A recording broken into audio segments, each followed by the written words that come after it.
Okay, good morning, folks. How are we doing this fine and glorious Monday, February 10th? Woo! How's Good everybody morning.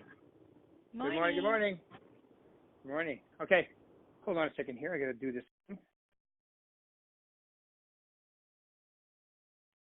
All right, so I just had to mute everybody. So, Sherri, if you could hit *6 on your phone and then just let me know when you've done it. Okay, I'm done. All right. All right, ladies and gentlemen, we are very fortunate. You can hear them still coming on too, Sherri. And it'll happen, so just ignore that sound. It sounds like a swap machine. But okay, so it's February 10th, folks. We've got almost 10% of the year behind us. So the question I always have is, how you doing? Okay, if you are on pace, great. If you are not on pace, you still have 90% of the year ahead of you. So now is the time to make those adjustments. We are very fortunate today to have a rock star agent with us, Sherri Parkin. Okay. Thank you. Sherri, tell them a little. She's from Arizona. She's from our Camelback office. Tell them a little about yourself, how long you've been in the business, maybe a little production levels, maybe goals this year. Take us through the whole thing, please. Sure. So I've been with Berkshire Hathaway for a little over 5 years, and that's when I first got my license in real estate. I'm also a CPA, had my own business for 25 years, and all of my clients were in construction, so I kind of just graduated to real estate when the market kind of changed. But I had an investor for about 2 years and sold about, 75 properties, listed them. So I've kind of become a listing agent, but I really like buying buyers. I've had buyers in the past, and now I'm kind of focused on buyers this year. So my goal this year, I don't really go by units. I go by dollars, and so my goal this year is 200,000. Good, excellent.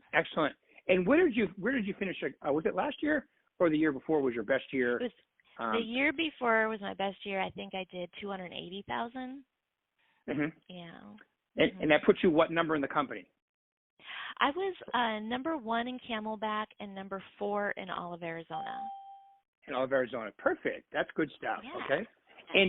And one of the reasons why I think this would be such a great interview today is because of what you just said.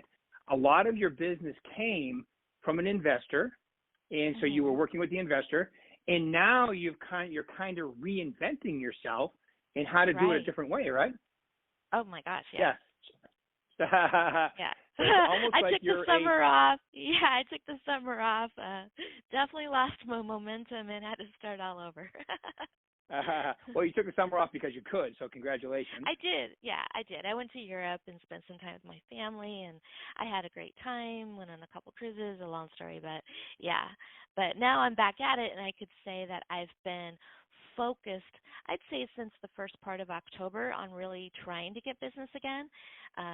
So it's been quite the journey. Okay, so take us down that road. Okay, so now you're like a born again salesperson because you're doing it a whole new way again. And I know because we coach together. I coach you, so I know and I know what this journey is like, and it can be frustrating. It can be fun, but it is a whole new journey. So tell them how you've decided, to take this journey. Like, so you're going to do 200,000. Give us the breakdown of activities and lead sources and all that good stuff. Right. So, fortunately, I do have a good budget that I'm allowed to use, because I did so well. So my budget is around $1,000 a month, but I can tell you that you don't have to do that. So I do get some of my sources from Realtor.com. I was doing Zillow, but I've changed that now that they've changed their formatting. But I've done Corfact, and I've done door knocking. I've done expireds. I even got my auto dialer, which is awesome. It tracks all my numbers. I don't have to do that anymore. And I do track my numbers. I keep track of my thank you cards and my calls, if they're interested, if they're not interested. I've really gotten into my Mojo CRM and done emailing campaigns, which, that's been kind of interesting to see. You can actually track whether people are looking at it or, if they click through. I do texting now, so I keep track of all that kind of stuff. And I just got a virtual assistant in the Philippines, and so they help me a lot too. They do 4 hours a day, Monday through Friday. And let's see, what else do I do? I've done some door knocking. I've done some door hanging. I do open houses. So I've gotten lots of leads from everything. And one thing I did when I first started back is I sourced everything that I did before. And I just realized that really pretty much everything worked. And so I just kind of am putting myself out there. I'm doing Instagram, Facebook, and all that kind of stuff. So you're really getting into making contacts. You're really getting Yes. into the social media aspect. Okay, you're using like Realtor.com, all that good stuff. Right. And but for someone at your level, $1,000, that's not a bad. I mean, that's a pretty reasonable budget compared to some of the people I coach. and I agree with you too with your statement. You don't absolutely have to do that if you don't have that kind of money right now. Yeah. I mean, if I had to say, if you really could only you didn't have any money to spend on your marketing, I would say just do open houses. That's just the easiest way to bring in business, and there's very minimal outlay in that. Cool. Good. Yeah. Okay, so what have you learned by making this transition? It's almost like I used to work for a builder, and when I worked, I had a lot of building business and so forth, and then one day when I decided to go back out, I realized certain things when that happened to me as far as doing business slightly. So what are you learning in this whole process?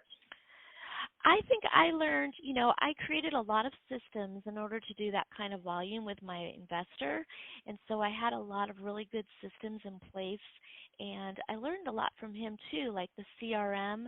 He was really a stickler about that. And so I've moved that into my new plan of what I'm doing.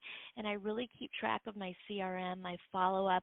I make sure that whenever I touch, a certain client, and I mean that in like, you do what you're going to do with them. Yeah, talking or whatever, that you make your next step. And so I never leave a client without a next step. And so I really learned a lot from doing all that about making sure that I document what it is that they want. I make sure I know what my next steps are, and I have systems in place so that when I get a lead, I know I have action plans, I guess is probably what you would call it on this side of it. You have action plans. And I spent a lot of time working on my action plans, even in October and November, and getting those honed in so that I knew what I would do when each one came across.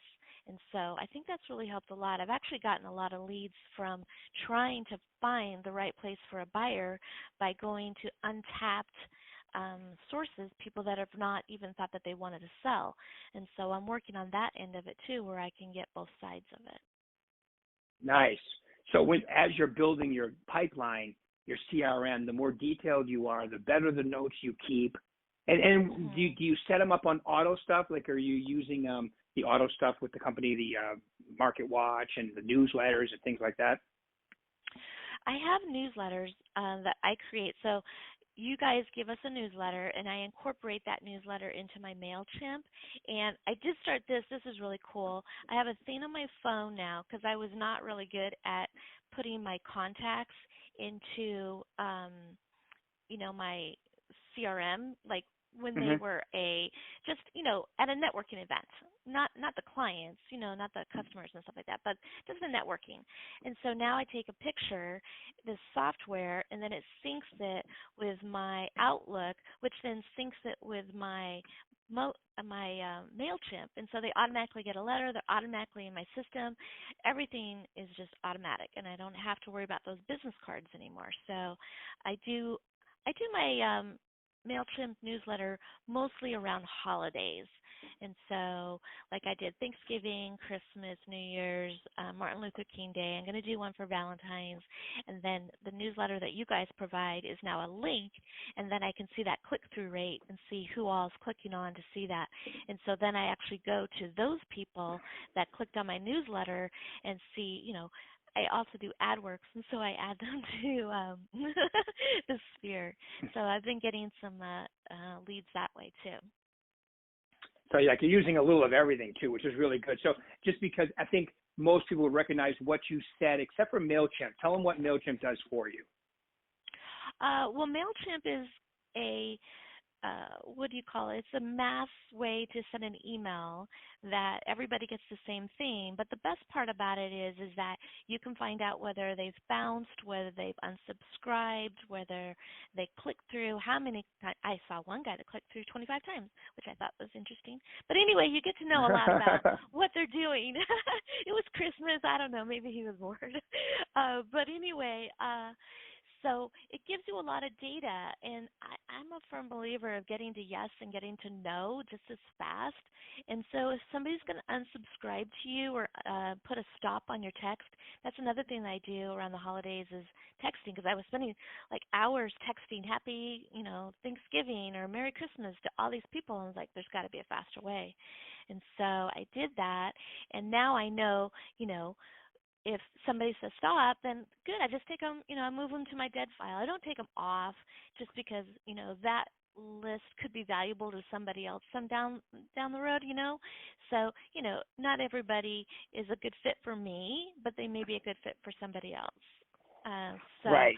I think it's really important to get the no's, and having this information about people that unsubscribe and stop is really good too. Okay, cool. All right, good stuff. Good stuff. Yeah. Anything else you want to mention about your organizational CRM and keeping in touch with people? Because I think that was very helpful for a lot of people. Right. So one of the things, and I just started this recently, is that my action plans, I use Mojo, and so my action plans go under what's called medium. So there's low, high, and medium. And so everything for an action plan that's automatic starts out as medium. And then when I have a client that I'm working with in the CRM, whenever I create the next task, I put them as high. And then at the end of the week, I look at the ones that I did not do, and I'm like, I really have to did I not do them because I didn't want to do them, or because I didn't have time? Did I not focus properly? Was I scared? Maybe I was afraid to do the next thing. And so I will put, if I really feel like I just can't do it, I'm just going to put them as low, because obviously they weren't important enough to me. And it really forces me to get the highs done, so I don't have to have that conversation with myself, I guess, as to why I didn't do them at the end of the week. So that's just one of the things I've really started to do is, make sure that I am working on getting each task that I say that's high done, and I try not to just do it the next day. I mean, I try to make it sure that I pick a day that's good. So, maybe I sent them a text on Tuesday, so maybe Thursday is the next time I want to follow up with them. And sometimes I don't know what it is that I want to do. Maybe I do want to email. Maybe I do want to call, and I don't really know. So I'll just put in for my task, do something, because I don't know what the something is, but it reminds me to do something. Look at them again. Did they get back to me? Did they not get back to me? Because if you just mark off that you did something and you don't have the next touch point, you're just going to forget about them. Right. Totally agree. Good job. That was really helpful that you walked them through that and so forth too. Anything else about your CRM, the way you stay in touch with people? Because let's face it, obviously you mentioned you're an accountant for 20-something years, gone real estate. Mm-hmm. So I would assume you're very detailed and analytical, which is a great combination because you still make the contacts and talk to people, which is a great combination. Right. And I do think that I try to match. And it's funny, I try to match what they're doing. So if they're a caller, I try to call them. If they're a texter, I try to text them. But this actually literally happened to me 2 weeks ago. This guy called me. I talked to him. We were going to go do some stuff. And so then I texted him. and he didn't get back to me. So I texted him again. He didn't get back to me. So then I called him, and he answered the phone, got back to me. And then I texted him again. Well, it turns out that I had his landline. I didn't have his mobile. So all of my texts went unanswered because he didn't get them. So I really try to now, be a much better communicator in the way that people like to communicate. Some people like to communicate via email, some people like to text, and some people like to call. And so I try to match what they're doing. And I do answer my phone. If I give anybody any advice, I would say answer your phone. Don't let it go to voicemail. I mean, I think that sometimes we don't. I don't know. I don't really know why some people don't want to answer the phone, because that's how we make our money. So I would say answer your phone. That's a great point. You would think that would be a simple thing. Answer your phone, but you're right. A lot of agents just don't follow that, unfortunately, which is kind of crazy. Yeah. I mean, if you think about it, if you were trying to look for somebody, maybe you're trying to look for a moving company or something like that, and you had a phone list of phone numbers, you're going to call. They don't answer. You're going to call the next one. They don't answer. You're going to call and go to the next one. I mean, that's just what you're going to do. Yeah, exactly right. So, all right. So while you're filling your pipeline, you want to be completely organized. You want to take great notes. You want to communicate with them in the style they want to be communicating with, meaning that the phone, if they like to talk on the phone, texting, emailing, and so forth, which is all great. What are the primary lead sources that you focus on? I mean, expireds, FSBOs, a little of everything. What would you say your primary is? Right. I would say a little bit of everything. I've been doing some just solds, trying to see if somebody is interested in selling in a market that seems hot. So I look for listings that closed in the last 14 days, or not closed, but got under contract within 14 days or less. So that's been kind of good. I've had a couple of people that are interested in that. I also do the expireds. And now the FSBOs, I did try to do that. I've done FSBOs before. It's not like I haven't. In fact, I had a FSBO come to one of my open houses one time. It was a $1.3 million listing. But that was a little weird. That doesn't always happen, obviously. But but that was a great one. Yeah, it was a longer story than that. But anyway, so I do that, and then I also work on buyers and trying to find people that, through my Realtor.com, I guess, is really my main source right there. But open houses, I still, I did an open house, was it right around New Year's Eve? I think it may have been the weekend before New Year's Eve, and we had 10 groups of people that came through, and I'm still in contact with 3 of them. One is a 1031 exchange guy, and so he's got some properties that he wants me to look into in May. So I think everything works. It's just doing it. Absolutely. And you know what you said about in a market where inventory is declining, and let's face it, Stan Abrams, from the Peoria office, Northwest office, was just on.